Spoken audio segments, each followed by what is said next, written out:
എൻ്റെ ഒരു പുതിയ വീഡിയോയിലേക്ക് എല്ലാവർക്കും സ്വാഗതം. ഇന്ന് ഞാനൊരു പരിപ്പിട്ട പാവയ്ക്ക കറിയാണ് വെക്കുന്നത്. അതെങ്ങനെയാണെന്ന് കാണാം.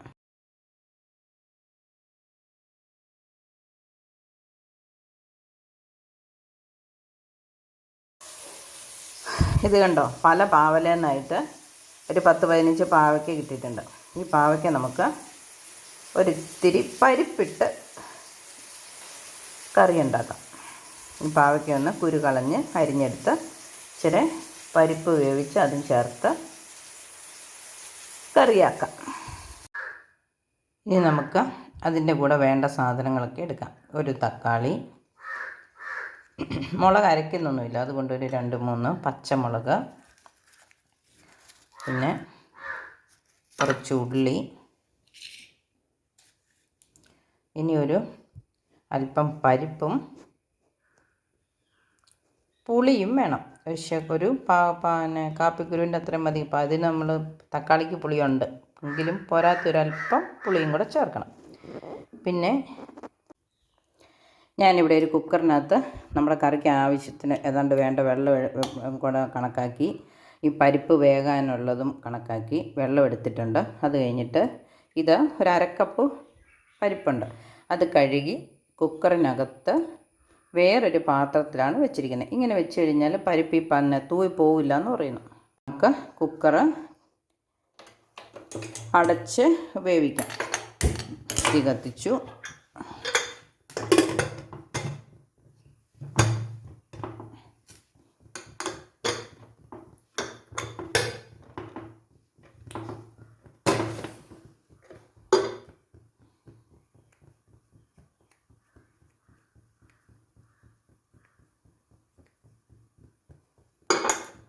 എപ്പോഴും നമ്മൾ വെയിറ്റ് ഇടുന്നതിന് മുമ്പ് അത് ക്ലീൻ ആണെന്നൊന്ന് നോക്കണം. അതൊന്ന് നോക്കുക ചെയ്തത് ഞാൻ, ഇല്ലെങ്കിൽ സ്റ്റക്കായി പോയെങ്കിൽ അവിടെ അടഞ്ഞാണോ ഇരിക്കണേന്ന്.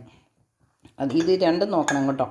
ഇതാ ഈ കുക്കറിൻ്റെ അടപ്പ് കഴുകുമ്പം ഇവിടുത്തെ ഈ വാൽവ് അടഞ്ഞാണോന്നും അതുപോലെ വെയിറ്റിനകത്ത് എന്തെങ്കിലും അഴുക്കുണ്ടോയെന്നും നമുക്ക് നോക്കണം. അപ്പോൾ ഇനി അവിടെ ഇരുന്ന് ഒരു 2 വിസിലടിക്കട്ടെ.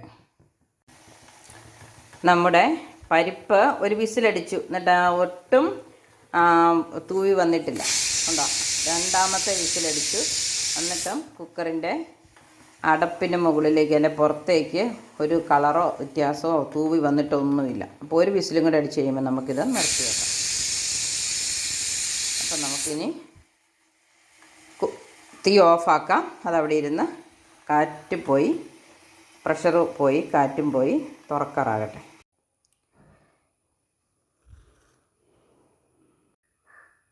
ചെറുതും വലുതുമായിട്ട് കിട്ടിയ ആ പാവയ്ക്ക എല്ലാം കൂടെ നമ്മൾ ഇവിടെ അരിഞ്ഞെടുത്തിട്ടുണ്ട്. അത് നീളത്തിൽ കീറി അതിൻ്റെ അകത്തെ കുരു കളഞ്ഞിട്ട് വട്ടത്തിൽ അരിഞ്ഞെടുത്തിരിക്കുകയാണ്. പിഞ്ചൊക്കെ കുരു കളയാതെ അരിഞ്ഞു. പാവയ്ക്ക ആയതുകൊണ്ട് പിന്നെ എന്നും വെച്ചാലും എല്ലാവർക്കും ഇഷ്ടമുള്ളൊരു കറിയാണല്ലോ, കയ്പ്പാണെങ്കിൽ പോലും. പിന്നെ നമ്മുടെ ഒരു തക്കാളി ഞാനിവിടെ ഉപ്പുവെള്ളത്തിലിട്ട് വെച്ചിട്ടുണ്ട്. അത് അരിഞ്ഞിട്ട് കഴുകാൻ പറ്റിയല്ലോ. പിന്നെ നമ്മുടെ സ്വന്തം പാവയ്ക്കയായതുകൊണ്ട് ഞാൻ പാവയ്ക്ക മുഴുവനോടെ കഴുകുകയുള്ളൂ, അരിഞ്ഞിട്ട് കഴുകുന്നൊന്നുമില്ല. വാങ്ങിക്കുന്ന പാവയ്ക്കാണെങ്കിൽ നമുക്ക് ഉപ്പുവെള്ളത്തിലും മഞ്ഞൾ വെള്ളത്തിലോ വിനാഗിരി വെള്ളത്തിലോ ഒക്കെ ഇട്ട് വെച്ച് അതിൻ്റെ വിഷം കളയേണ്ടതുണ്ട്. ഇതിപ്പോൾ ഇനി ഒരു ചെറിയ കഷണം പുളി ഇവിടെ എടുത്തിട്ടുണ്ട്. ഒരു കാപ്പിക്കുരുൻ്റെ വലുപ്പത്തിലുള്ളതേ ഉള്ളൂ, കാരണം തക്കാളിയുടെ പുളി കൊണ്ട് മാത്രം ആവില്ലല്ലോ, അതുകൊണ്ട്. പിന്നെ ഇത് വേവിക്കുമ്പോൾ അതിൻ്റെ കൂടെ ഇടാൻ 2 മുളകും മുറിച്ചെടുത്തിട്ടുണ്ട്. ഉള്ളി വലുതാക്കി അരിഞ്ഞെടുത്തിട്ടുണ്ട്. കൊച്ചുണ്ട് നമുക്ക് കടുക് പൊട്ടിക്കാനുള്ള ഇതും. ഇനി നമ്മുടെ പരിപ്പ് എന്തായി എന്ന് നോക്കാം. അപ്പം നമ്മുടെ പരിപ്പ് ഇവിടെ നന്നായിട്ട് വെന്തലിഞ്ഞിരിപ്പുണ്ട്. അപ്പം നമുക്കിനി ഈ പരിപ്പ് ഇങ്ങോട്ട് എടുക്കാം. ചൂടാണ്, എന്നാലും എടുത്തല്ലേ പറ്റൂ.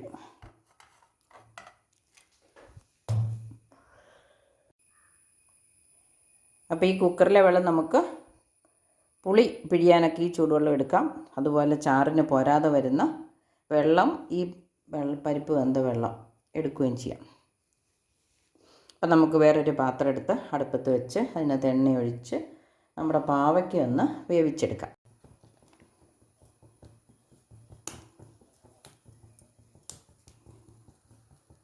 ഒരു 2 സ്പൂൺ ഒരു 1.5 ടേബിൾ സ്പൂൺ എണ്ണ അത്രയെങ്കിലും വേണം കേട്ടോ. പാവയ്ക്കയ്ക്ക് വേകാനുള്ളതല്ലേ, തക്കാളിയും വഴറ്റിയെടുക്കേണ്ടതാണ്.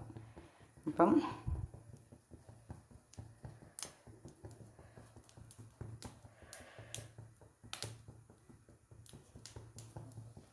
ഇനി നമുക്കിതിലേക്ക് പാവയ്ക്ക് ഇട്ട് കൊടുക്കാം.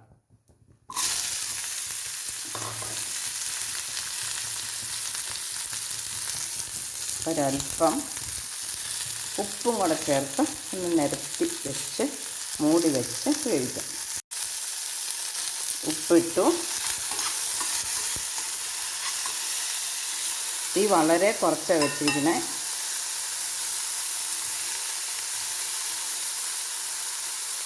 കുരു മൂക്കാത്ത പിഞ്ച് പാവയ്ക്കയാണ് വട്ടത്തിലരിഞ്ഞിട്ടിരിക്കുന്നത്. കുരുവുള്ളതൊക്കെ നീക്കം ചെയ്തിട്ടുണ്ട്. ഇനി ഇതൊന്ന് മൂടി വെച്ച് വേവിക്കാം.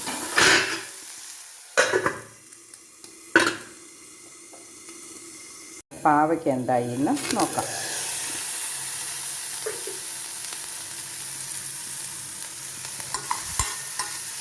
പാവയ്ക്ക ഒന്ന് വെന്തിട്ടുണ്ട്.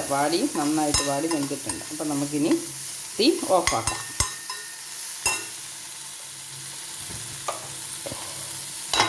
ഇതിവിടെ തക്കാളി വെന്ത് വരുന്നിടം വരെ ഇവിടെ മൂടിയിരിക്കട്ടെ.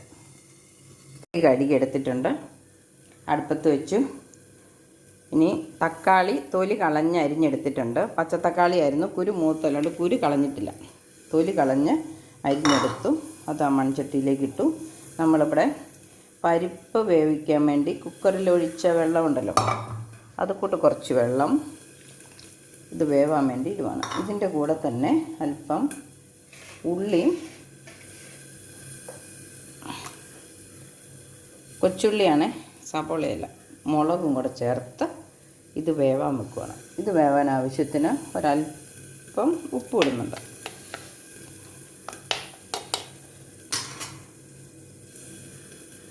ഇതൊന്ന് മൂടി വെച്ച് വേവിക്കാം.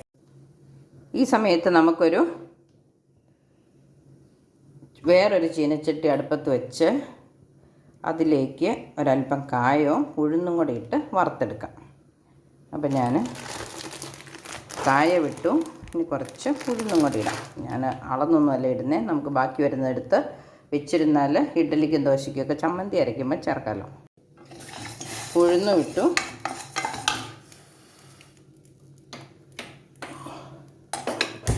നമുക്ക് ഇതൊന്ന് ഒരു ഗോൾഡൻ ബ്രൗൺ ആകുന്നിടം വരെ വറുത്തെടുക്കാം. അപ്പോൾ ഇത് വറുത്തെടുത്തിട്ട് വരാം. ഇളക്കുന്നത് മുഴുവനും കാണിക്കേണ്ട കാര്യമില്ലല്ലോ. അപ്പോൾ ഉഴുന്നിവിടെ വറന്ന് വന്നിട്ടുണ്ട്, നല്ലൊരു മണമൊക്കെ വരുന്നുണ്ട്. അതിനകത്ത് കായവും നല്ലപോലെ പൊള്ളി വലുതായിട്ടിരിപ്പുണ്ട്, നമുക്ക് കാണാം. ഇനി നമുക്ക് തീ ഓഫാക്കാം. ഇനി ഇതൊന്ന് പൊടിച്ചെടുക്കണം. തണുത്തിട്ട് വേണം പൊടിക്കാൻ. അപ്പോൾ ഇതവിടെ ഇരുന്നൊന്ന് തണുക്കട്ടെ, വാങ്ങി വെക്കാം മടുപ്പെന്ന്. ഉഴുന്ന് പരിപ്പ് ഞാൻ ഈ മിക്സിയുടെ ജാറ് തുടച്ച് അതിനകത്തേക്ക് ആക്കിയിട്ടുണ്ട്. അപ്പോൾ നമുക്കിതൊന്ന് പൊടിച്ചെടുക്കാം.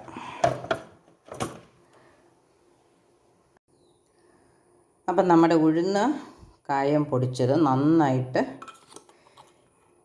പൊടിഞ്ഞു വന്നിട്ടുണ്ട്.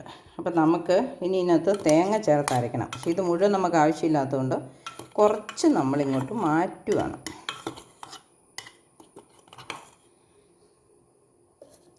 നമുക്കൊരു ചമ്മന്തി അരയ്ക്കുമ്പോഴോ സാമ്പാർ വയ്ക്കുമ്പോഴോ ഒക്കെ ചേർക്കാം.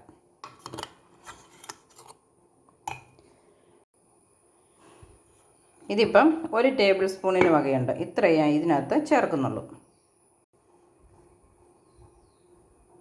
കുറച്ച് തേങ്ങയും മഞ്ഞൾ പൊടിയും ഉള്ളിയും കൂടെ ചേർത്ത് അരയ്ക്കുകയാണ്.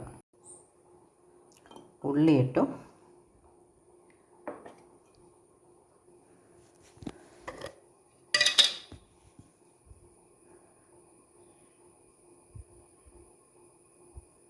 മഞ്ഞൾ പൊടിയും ചേർത്തു. ഇതൊന്ന് അരച്ചെടുക്കാം.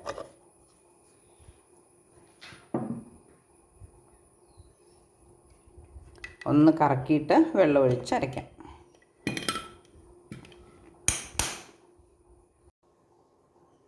നമ്മുടെ അരപ്പ് ഇവിടെ റെഡി ആയിട്ടുണ്ട്. ഇത് നമുക്ക് ചേർക്കാം.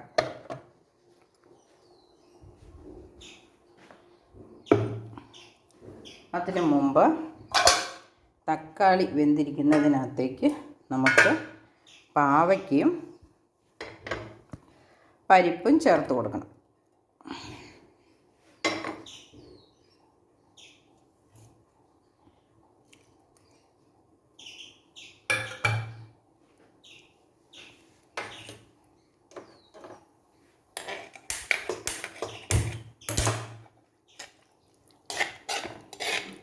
തക്കാളിയും പരിപ്പും പാവയ്ക്കും ഞാൻ പാത്രത്തിലിരിക്കുന്ന പാവയ്ക്ക കൂടി ഒന്ന് തോണ്ടി ചേർക്കട്ടെ.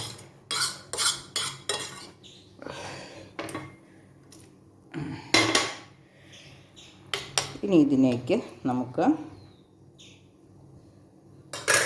നമ്മൾ അരച്ചെടുത്ത അരപ്പും കൂടെ ചേർക്കാം. തേങ്ങയ്ക്കൊക്കെ ഭയങ്കര വിലയല്ലേ, അപ്പോൾ തേങ്ങ ഇല്ലെങ്കിലും നമുക്ക് ഇങ്ങനെയൊക്കെ കറി ഉണ്ടാക്കാം. തേങ്ങയ്ക്ക് പകരം ഉഴുന്നും പൊട്ടുകടലയൊക്കെ അരച്ച് കറിയാക്കാം. അല്ലെങ്കിൽ പണ്ട് തൊട്ടേ അങ്ങനെയൊക്കെ ചെയ്തിരുന്നതാണ്. പിന്നെ നാളികേരം നമുക്ക് ഇഷ്ടംപോലെ ഉള്ളതുകൊണ്ടായിരിക്കും നാളികേരത്തിലേക്ക് മാത്രമായിട്ട് നമ്മുടെ കറികൾ അരയ്ക്കുന്നത് ഒതുങ്ങിയത്. നല്ല സൂപ്പർ ടേസ്റ്റ് കേട്ടോ. അപ്പോൾ നിങ്ങളെല്ലാവരും ഇത് പരിശോധിച്ച് നോക്കണം കേട്ടോ. ഒരല്പം ഉപ്പിൻ്റെ കുറവുണ്ടായിരുന്നു. ഇനി നമുക്ക് കൂടുതൽ എരിവ് വേണമെങ്കിൽ മുളക് പൊടി ചേർക്കാം. പക്ഷേ എനിക്കധികം എരിവ് വേണ്ട. ആദ്യം ഇട്ട മുളക് നല്ല എരിവുള്ള മുളകായിരുന്നു. 3 മുളക് മതി. ഇതൊന്ന് തിളച്ചാൽ ഉടനെ നമുക്ക് നിർത്തിയിട്ട് ഇച്ചിരി കടുക് പൊട്ടിക്കാം. തിളയ്ക്കുന്നിടം വരെ വെയിറ്റ് ചെയ്യണ്ടല്ലോ. നല്ല നൈസായിട്ടുള്ള ഉഴുന്ന് പൊടിയല്ലേ ചേർത്തതുകൊണ്ട് നമ്മൾ ഇളക്കിക്കൊണ്ടിരുന്നില്ലെങ്കിൽ നമുക്ക് അത് കളി കിട്ടും. ഇനി നമുക്ക് പുളിവെള്ളം കൂടെ ചേർക്കാം. അത് ഇച്ചിരി കൂടിപ്പോയി. ഞാൻ ആ പരിപ്പ് വെന്ത വെള്ളം മൊത്തത്തിലേക്ക് പുളി ചേർത്തു. പക്ഷെ കുഴപ്പമില്ല, ഞാൻ ഓർത്ത് കൂടിപ്പോയാണ്, കളയാൻ പറ്റിയല്ലോ. നല്ല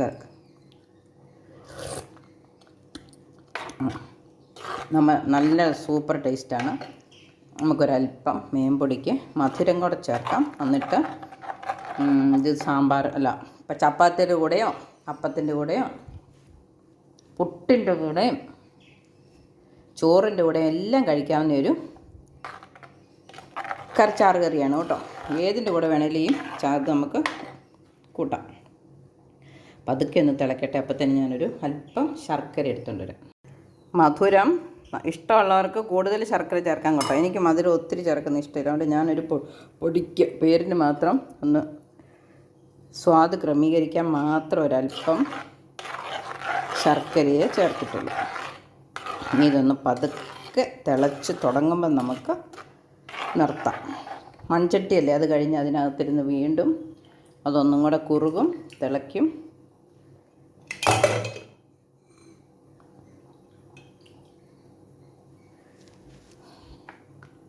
ഏതാണ്ട് ഒരു കാളൻ്റെയൊക്കെ അതുപോലെ കുറുകിയ ഒരു കറി കേട്ടോ.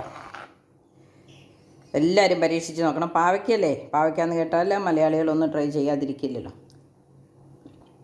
എത്ര കയ്പ്പാണേലും അതിന് ഒരു പ്രത്യേക ടേസ്റ്റാണ്. അപ്പോൾ എല്ലാവരും ഈ കറി ട്രൈ ചെയ്യണം.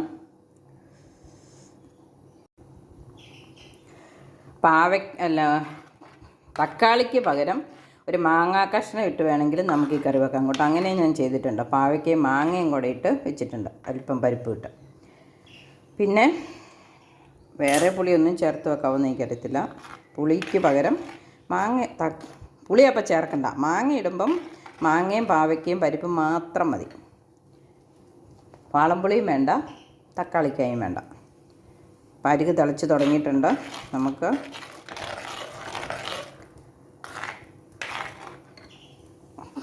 തീ ഓഫാക്കാം. കാരണം ഇനി ഇതിരുന്നുകൊണ്ട് നമ്മൾ കടുക് പൊട്ടിക്കുക, എണ്ണ മൂപ്പിച്ചുകൊണ്ട് വരുമ്പോഴത്തേനും കണ്ടോ പിന്നെയും തിളച്ചുകൊണ്ടായിരിക്കും ഇരിക്കുന്നത്. അപ്പം ഞാൻ തീ ഓഫാക്കി. ഇനി ഈ അടുപ്പിൽ നമുക്ക് ഇച്ചിരി എണ്ണ ഒഴിച്ച് കൊടുക്കാം.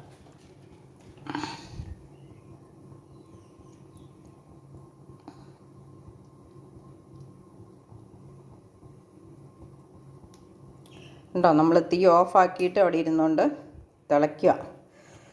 അങ്ങനെ വരുവാണെങ്കിൽ ഇപ്പോൾ ഇത് കുറച്ചേ ഉള്ളൂ, അതുകൊണ്ട് തിളച്ച് ചാടിപ്പോകുകയില്ല. എന്നാൽ ചട്ടി നിറച്ച് കറിയൊക്കെ ഉണ്ടെങ്കിൽ തിളച്ച് ചാടിപ്പോകും. അത് തിളച്ച് തൂവി പുറത്തോട്ട് പോകാതെ നോക്കണം, ഇടയ്ക്ക് ഇളക്കി കൊടുക്കണേ.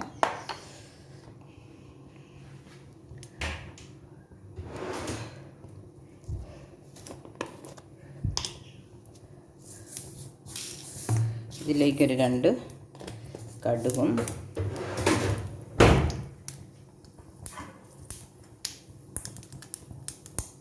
കടുക് പൊട്ടി, ഉള്ളി, കറിവേപ്പില വറുത്ത്,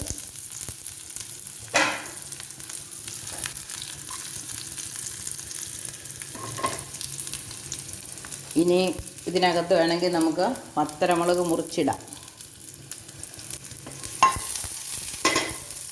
ഒരു ഭംഗിക്ക് അതിനകത്ത് കുറച്ച് എണ്ണ കയറി ഇരിക്കും എന്നേ ഉള്ളൂ. എനിക്കത് ഇഷ്ടമില്ലാത്തത് ഞാൻ അങ്ങനെ വറ്റൽമുളക് ഇടാറില്ല. കറിക്ക് ആവശ്യത്തിന് എരിമണ്ണ ഇട്ടിട്ടുണ്ട്. നിങ്ങൾക്കിഷ്ടമുണ്ടെങ്കിൽ നിങ്ങൾക്ക് അതിനകത്തേക്ക് വറ്റൽമുളക് വേണമെങ്കിൽ മുറിച്ചിടാവുന്നതാണ്. 1-2 വറ്റൽമുളകും കൂടെ.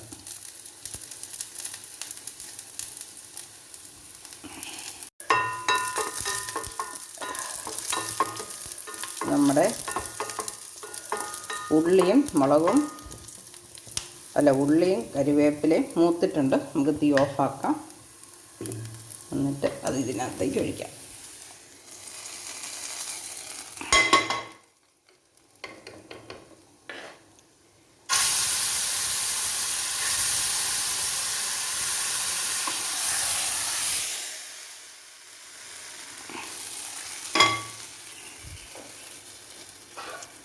ഇനി നമ്മുടെ കറി മൂടിയിരിക്കട്ടെ.